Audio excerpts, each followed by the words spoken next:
Hi, and welcome back to the well-appointed desk. My flower just sort of spun out of the frame. Anyway, welcome. Hello, my name is Anna, and I recently got this new letterpress stamp set in for the shop from Peter Pauper Press, and it is a wooden box, cute little hinged box with a little clasp, and inside of it is a full alphabet of rubber stamps.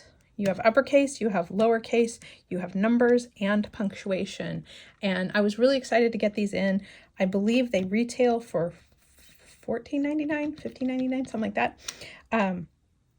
And so I started playing with them. I wanted to be able to show you more in person the size of these because it's often hard to tell just from a photo. So this is my itty bitty test stamp pad. This is an archival from Ranger, also in the shop.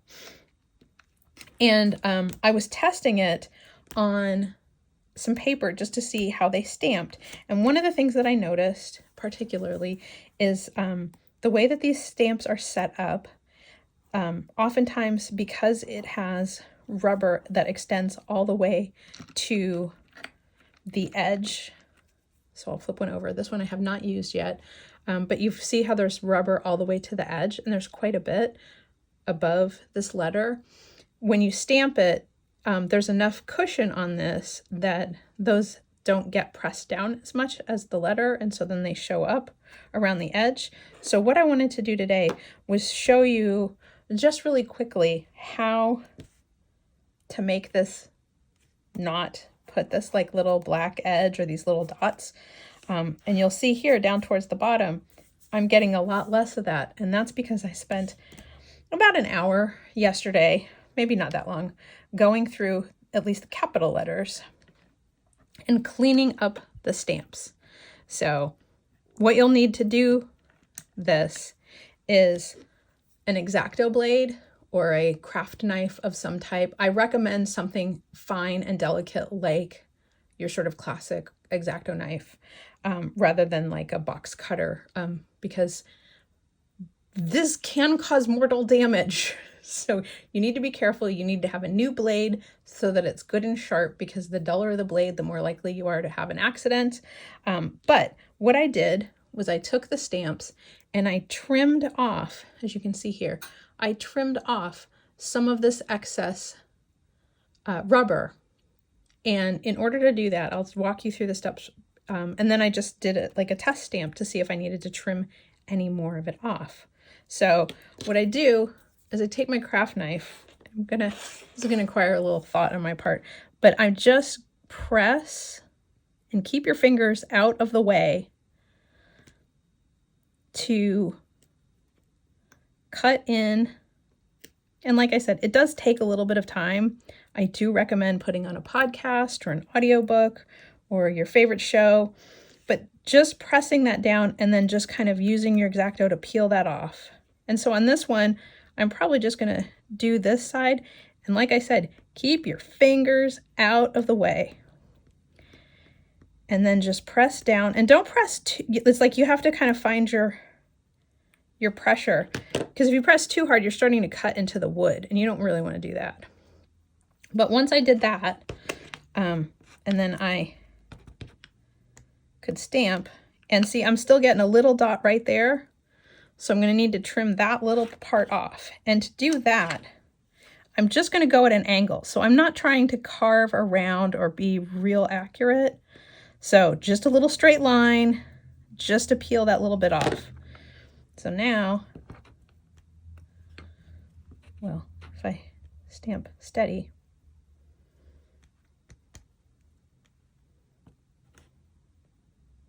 there you go. So now that I'm not getting any excess edges. Some people like the way that that looks. It's just not something that I like. So I just wanted to be able to show you how to do that if you wanted to remove that. These stamps have a really nice cushion on the bottom. Oops, let's get that in frame. It has a really nice cushion on the bottom. And so you can see, like with the B, I just needed to trim just a little bit off the top and a little bit off the bottom. so that I wasn't getting those little weird edges. And then on the A, I went in a little bit more to get that, you know, to kind of go around the letter. And I could probably nick that little top bit off. Maybe I'll do that now. But yeah, so, and once you do that, these are going to work a lot better. So, yeah. And because they have this squishy little pad underneath the letter, you don't have to push super, super hard. It just depends on what material you're working on. You know, something that has a little bit more texture might require a little bit more pressure. But really, you know, and again, always have a scrap piece of paper to just test and kind of get your pressure worked out before you stamp on whatever it is that you're going to use. After you've done it for a while, you'll probably have a real good idea of how much pressure is required and that kind of thing.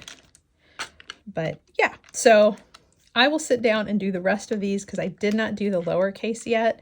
So, you know, like, yeah, so I'm getting a little nick down in this bottom corner. Oh, I guess I did cut this one down. So, and please, please, please be careful when you're doing this. There is like adhesive sticky on the back of the foam. So you end up with like this little sticky pile of little remnants. There we go. But I don't think I did all of these. I might have done a couple. Yeah, I did the C, but I didn't do the B. And there's a little bit of, you know, there might be a little bit of sort of rubber residue, sticky glue residue, but it won't affect how it stamps because it won't ever touch your paper. So yeah, so I'll need to do the B. And I kind of have been doing like a test stamp to see where the worst problems are. And on this one, let's see if I can get that in focus. You can see there's just a little bit in that top corner. So, whoop.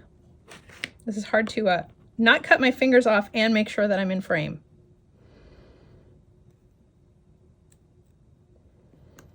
So, yep, just peel that off. And I'm going to do a little bit on this side. And again, be very, very careful. Please don't cut your fingers. Please don't hold me responsible if you do cut your fingers. You know, proceed with caution, not for children. Do not do while drinking. So there we go, much better. Yeah. So, and you know, this is one of those things where you don't have to, you know, you might not have to do it with every letter. It may just be a couple of them that bother you. You might just do it as needed until you've done the whole alphabet. I didn't mind sitting down. I was listening to an audiobook this week. And like I said, it took me probably 30 to 45 minutes to do the uppercase. And then I did all of the numbers and the punctuation. So I just have this left. It'll probably take me about a half an hour to do the rest of it. So I will do it while watching an episode of something or listening to an audiobook. So anyway, I just wanted to show you this set. I think it's a great set. It's a great value. It does require a little work to make it perfect, but for the price point, it can't be beat. And I love these little pegs because it makes it a lot easier to line up your stamping, you know, because your fingers are out of the way so you can kind of see what you're doing. So I hope you guys like this one too. I will try my best to keep it in stock in the store. And thanks for watching. We'll have more videos soon.